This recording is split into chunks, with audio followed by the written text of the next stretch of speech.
A man had been living under her bed for 2 months. This happened to a friend of mine. She told me about it a year or so ago. We'll call her Minji. Minji is in her late 20s, and works as an English tutor in South Korea. One evening, a few years ago, she was tutoring a high school boy. They were up studying pretty late, and the buses stopped running. Being a long way from his house, the boy asked if he could crash on her floor overnight and get the first bus the next morning. Minji was very reluctant, because inviting a teenage male student to stay the night didn't sound like a great idea, but he was begging her and eventually she relented. They went back to her one-room apartment, and she got into the bed, while he laid a blanket out on the floor, and they both fell asleep. A few hours later, at maybe 2 a.m., the boy wakes Minji up. "I'm really hungry," he says, "let's go get some food." Minji opens her eyes and looks up at him in disbelief. "Food? Now?" Follow so you don't miss part 2. A man had been living under her bed for 2 months. It's 2 a.m., go back to bed. But the student insists, "No, I'm so hungry, let's eat something now." She tells him that there's some ramen in the kitchen, and he can fix himself some. This doesn't satisfy him. He doesn't want ramen. There's a 24-hour place just down the road. Let's go there. Eventually, after several minutes of persuasion, the boy gets Minji to come with him to the restaurant. They leave the apartment and head out. As soon as they're on the street, the boy turns to Minji and says, "I'm not hungry. I woke up in the middle of the night and looked under your bed. There's a man sleeping there." They call the police, and discover that a homeless man had been living in Minji's apartment, sleeping under her bed, for over 2 months. The boy only saw him because he was lying on her floor, so had a clear view under the bed. The police arrested the man, and thankfully there were no other issues, but that's by far the creepiest thing that's ever happened to anyone I know. Check out my page to watch more stories. My brother gets creepy calls every night at 2 a.m. A few years ago my brother would get a call on his cell phone around 2 o'clock to 3 a.m. every night. He would answer and it was this hellish sounding noise. Like static mixed with screams. He changed his cell number after a month of this and it stopped. Then after a week or so it began again. The exact same noise. Exact same time. Finally one day he decided to backdeal the call. It was an old man that had no clue what he was talking about. Still the calls persisted. If he didn't answer, it would call a few more times. No messages were left. He decided to say screw it. Ended his contract with his phone company, switched to a new one, and then got another new number. You guessed it, the screaming static calls continued after a short delay. By this time he was terrified every night. Unsure why this was happening. He backdialed the number again and got a different person. Around this time he lost his job and his phone. The calls stopped of course. His phone was disconnected now. So one day my mom asked me to listen to this weird message she got on our home phone. It was the static screaming. We showed my brother and he was freaking out. He backdialed the number again and it said the number was disconnected this time. Never heard from it again after that. Check out my page for more stories. Creepiest ghost stories that turned out to be true. Years later, when I was about 18, my mom and I were having a conversation in her car about a dog we had for a very short time when I was little. We were sharing stories about Max's tendency towards destroying my shoes and other unruly behaviors when my mom blurted out, "Do you remember that time I opened the front door for the cops and Max ran inside to the kitchen and started tearing open that big bag of dog food we had?" This really caught me by surprise, because in all the years I lived in that house we never once called the cops, gun owner family in a quiet, rural WV neighborhood, etc. I asked her what she was talking about and she looked equally surprised as if she had just revealed something by accident. "Oh, it's right. I never told you because you were too young at the time. One night, I woke up hearing noises outside my window and when I looked I saw a man staring into my bedroom." She went on to describe how turning on the lights caused him to take off running and how she grabbed my dad's pistol before calling the cops. I can't remember all the details I gave them when they showed up. Tall white male, wearing a striped shirt and jeans, short dark hair. Something like that. They said it matched the description of a man they were looking for in the area. It turns out he had escaped from jail on a murder charge. Now, I know it sounds so obvious hearing those two stories back to back, but it wasn't until a few years ago, in my mid-20s, that I pieced together that my brother had unknowingly warned us about a murderer who spent multiple nights casing our home. Follow so you don't miss more scary stories. Terrifying imaginary friend story. When I was younger, I had an imaginary friend who lived in this massive antique dresser. We'd chill out and I vividly remember him telling me stories, although I have absolutely no recollection of what they actually were. I remember one day talking to my parents about it. Dad traveled quite a bit so he wasn't up to date with what I was into, and when I started telling him about my dresser buddy, he wanted to know his name. It was something innocent like Peter or Patrick, but I can still see him going white in the face. I drew Peter/Patrick out for him, and the very next day him and my uncle took out that dresser and burned it.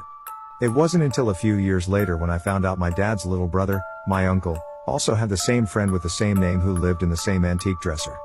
After a few months of the typical imaginary friend shit, my uncle started having night terrors and couldn't sleep because of Peter/Patrick. It got so bad that they had to move him out of his room before he managed to get back to normal. Check out my page for more stories. Someone broke into my house and you won't believe what happened. A few years ago, I was renting a house in Northern California. The neighborhood was just outside the suburbs. It seemed like the perfect balance of having space and having nice neighbors close enough not to feel isolated. The area had no street lights, so it was very dark at night, especially if there were clouds blocking the moonlight. It didn't bother me though. It made my little house feel even more quaint on dark nights. I got home from work one day in midwinter. It was a cloudy night, so pulling up to my house, I saw only what my headlights and front porch light illuminated. When I got out of my car, I caught a whiff of cigarette smoke. That was odd, as I had never smelled that before around that house. I didn't see anyone nearby, so I ignored it and went inside. I had just got off a shift with a few hours of overtime, so I felt pretty tired. Even though it wasn't even 7 yet, I decided to take a shower and call it a night. I woke up sometime later sure that I had heard a noise inside my house. I wasn't worried right away because my friend would sometimes stop by to use my shower after work on his way to his night classes.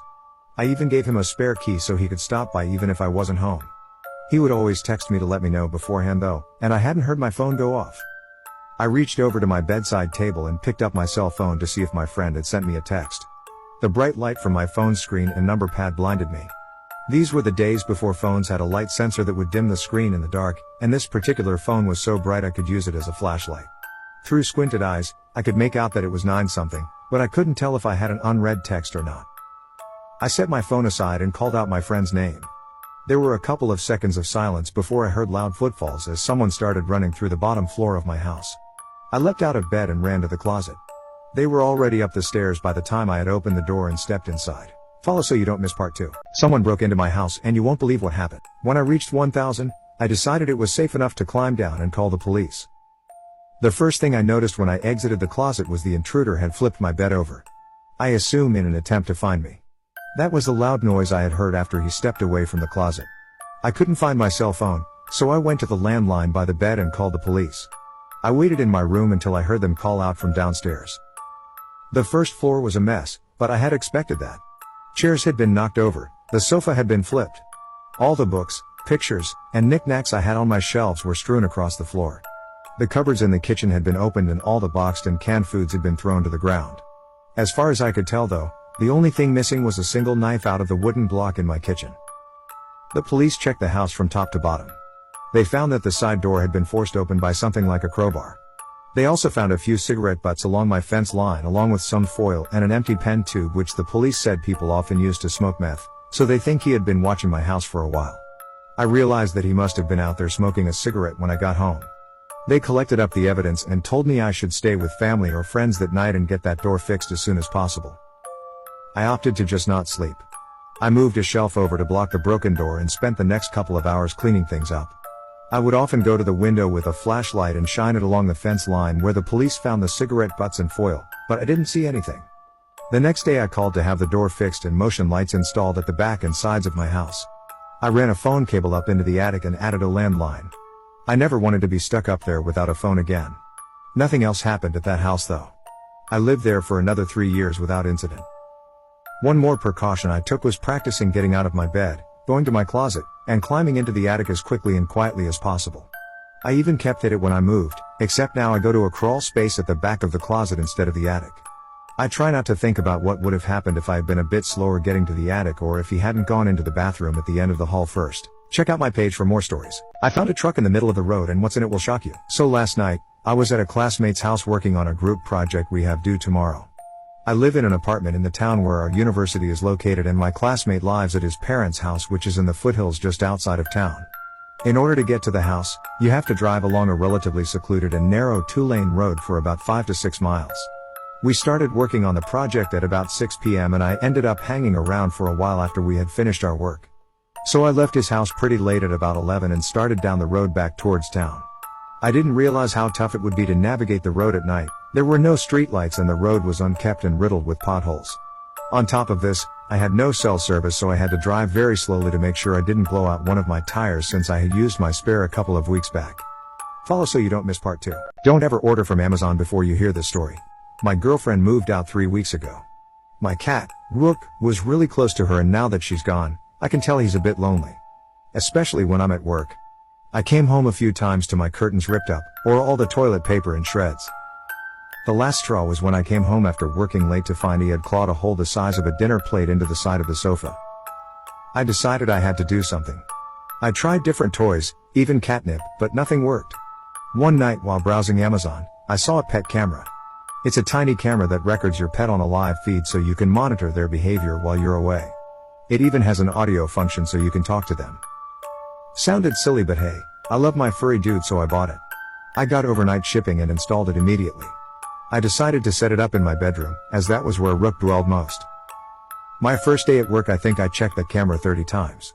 When I spoke into the microphone, Rook seemed to be happier, and I noticed there was no destruction around the house either. By day 4 I figured I'd solved the problem with Rook. That leads me to right now. About 30 minutes ago I climbed in bed with Rook, ready to close my eyes, when my phone buzzed. A notification from the pet cam. Follow so you don't miss part 2. I found a truck in the middle of the road, and what's in it will shock you. I figure I was about 3 miles from the house when I rounded a tight corner and saw a pickup truck with a camper shell parked diagonally across the road. The manner in which it was parked completely impeded my path, and I couldn't drive around it because there was a gully on both sides of the road. The only way for me to go at this point was backward, where there was a pull-off that I could use to turn my car around. At first I couldn't see inside the cab, but when I turned on my high beams I saw that there was a man slouched over in the driver's seat, his head resting against the steering wheel as if he had been knocked out after a bad accident. I immediately sensed something was wrong. The way his car had just coincidentally come to rest in a position that totally blocked the road was a big red flag for me. I had heard stories of people playing dead in the road as a way to lure unsuspecting people out of their cars so they could rob them. Follow so you don't miss part 3. I found a truck in the middle of the road, and what's in it will shock you. I decided fuck this shit and elected to go back to my classmate's house and explain what was going on. I threw the car into reverse and kept my eyes darting back and forth between my rear view and the truck. I looked and saw that I was almost to the pull-off where I could turn around. When I looked back, my heart skipped about 5 beats. The man who had been slouched over in the driver's seat was now walking at my car at a hurried pace, while a few other men jumped out of the camper shell and started moving towards me as well. I panicked and accelerated backward into the pull-off, which messed up the undercarriage of my car pretty bad. As I put it into drive, the guy was already at my passenger side door tugging on the handle, which, thank the Lord, was locked. I only caught a brief glimpse of him, but his face appeared to be scabbed and leathery, definitely a meth head or some sort of drug abuser. Follow so you don't miss part 4. I found a truck in the middle of the road, and what's in it will shock you. I sped away and didn't slow down at all until I reached the house, constantly checking my rear view to see if they were following. Thankfully they didn't tail me, and when I reached the house I explained what had happened to my classmate, and we called the cops. I was grateful that my buddy's parents were kind enough to let me stay the night. They didn't find anyone on the road matching the description, but I filed an incident report, and they told me they would be on the lookout for similar vehicles and suspicious activity. But holy shit, I'm still so shook up over it. I keep getting the same adrenaline rush I got when I saw the guy charging me whenever I think about it.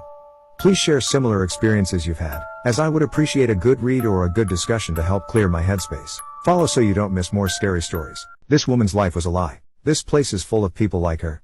I don't think I belong here. I enter the canteen and hear a loud surprise. I look around and see other patients gathered around a cake with number candles, 1 and 7, and an inscription, "Happy birthday, Robin." Right, it's my 17th birthday. Yay.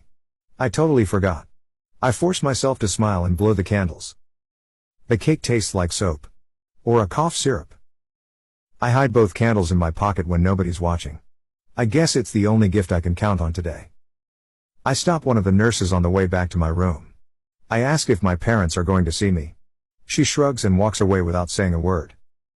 Bitch. As I lay in bed, I stretch my arms and look at my hands. They look so weird. So damn weird. Maybe it's a side effect of one of those medications? Nurse Judy interrupts my contemplation. She storms in with an afternoon dosage of pills. Follow so you don't miss part 3. This woman's life was a lie. How are you feeling, my dear? Did you like the birthday surprise? She asks, with that annoyingly sweet smile. Yeah, I forgot today's the day. She takes my hand and says, "Oh, don't worry, darling, it happens to everybody." As she holds my hand, I ask her why my skin looks so strange. Nurse Judy gives me a sympathetic gaze. I think it's normal at your age, don't you think so, sweetie? Is she trying to make a fool of me? Oh, I've had enough. But I'm only 17. I say imploringly. I don't know any other teenager with hands like these. Just look. I take the candles out of my pocket and almost rub them in her face. You see? 1 and 7. 17. I bellow. Judy gently takes the candles from my shaking hands. Robin, it's not 17. Let me show you the right order. It's 7 and 1. 71. Check out more stories on my page. This sleep experiment went terribly wrong. In the 1940s, Soviet scientists claimed that they had invented a substance that could keep soldiers awake for long periods of time. To test the substance, 5 prisoners of war were to be given the substance in gas form in a sealed room for 30 days. During the first couple of days, everything seemed to be going fine, but at about day 5 the men started hallucinating and showing signs of psychosis. On the 9th day, something terrifying happened. One of the men started screaming like a banshee, rushing up and down the room. He was screaming so loud that he tore his vocal cords and started squeaking instead of screaming. The experiment went on, but some days later the subjects could not be seen from the cameras. Because of this, the researchers decided to open the chamber, but what they found was disturbing. One man was lying dead on the floor and the rest of the men were tearing their own organs out of their bodies. Internal organs were scattered on the floor. Follow so you don't miss part 2. A woman thought this was just a pimple, but it turned out it was something horrible and it could also happen to you. The story of a woman who went on vacation to a tropical country has been circulating on the internet for years. While on vacation she fell asleep on the beach one day. After waking up from the nap hours later, she felt a burning sensation on one side of her face and attributed it to sunburn. But the pain got worse and worse, and when she got home, her face began to swell. A boil formed and began to itch madly. Not knowing what to do, she made an appointment with the doctor, who after looking at the boil closely he determined the best thing was to drain whatever liquids were inside. When he did, nothing came out, not a single liquid, so he closed in and noticed something that made him petrified, and out crawled thousands of baby spiders. Follow as you want to watch more creepy stories. A man walked into a hospital and said that he'd been dead for 10 years, but who he actually was will shock you. A psychiatrist nurse early in her career worked at a residential mental health facility. One of the residents was an elective mute, which means that he didn't, wouldn't, or couldn't talk, but there were no medical reasons as to why. He had spoken earlier in his life and in fact seemed quite normal back then, with the exception of being close to 7 feet tall. He'd been raised in the Deep South and joined the military when he was 19, but one night he vanished. He was declared AWOL and eventually, he was declared missing and dead. 10 years later, a 7-foot-tall man walked into a VA hospital emergency room in the nurses' part of the Midwest and said to the receptionist, "My name is Marion Duchesne, and I've been dead for 10 years. Those were the last words he ever spoke. He was covered with dust, and he was wearing the same clothes he'd been reported to be wearing the night he vanished. His social security number had not been used and he had no identification on his person. However, they were able to identify him, I guess via fingerprints. Stay tuned to find out who this person actually was. A man walked into a hospital and said that he'd been dead for 10 years, but who he actually was will shock you. The family was notified, but they said they had already grieved their lost man and that whoever was claiming to be him simply could not be. They demanded not to be contacted again. Marion paced all day every day, moving his mouth that looked like talking or muttering, but no sound came out.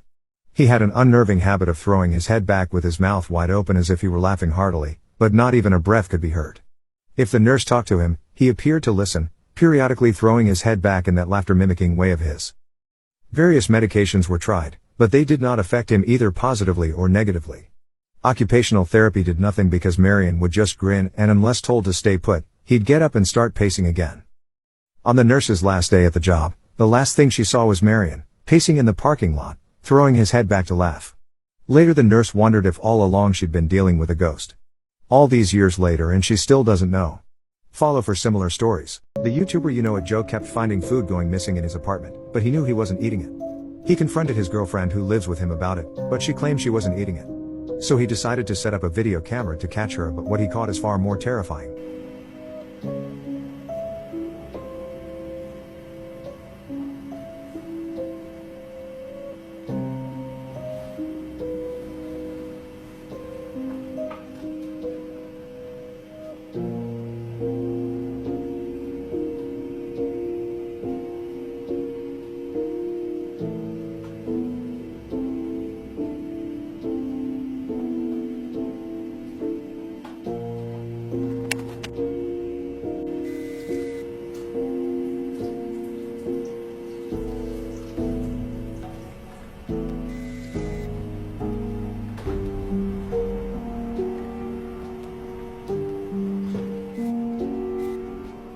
Scary things caught on camera. The following video shows a very rare species of alien-looking, deep-sea squids that little is known about. The first sighting of one was in 1988 off the northern coast of Brazil. In fact, there have been only 4 sightings of the species in history. In 2008, Shell Company stated that one was seen off one of their oil rigs close to Houston, Texas. Take a look.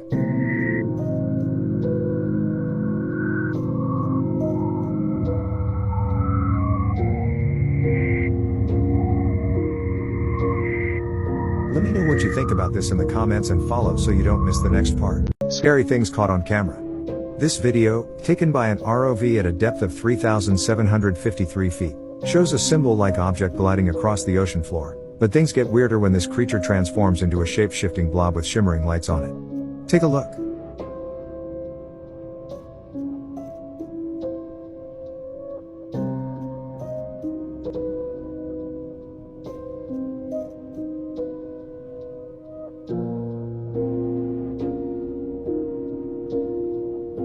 What do you think this is? Let me know in the comments and make sure to follow so you don't miss more videos. Scary things caught on camera. Over a period of a few months, paranormal events occurred in the house of YouTuber K Shizzle 27. He would often return home from work to find the door to his attic wide open. Between March 3rd and March 14th, 2008, he set up a camera in his living room hoping to catch some activity on film. First radio interference is heard and then the door to his living room opens and shuts on its own. Take a look.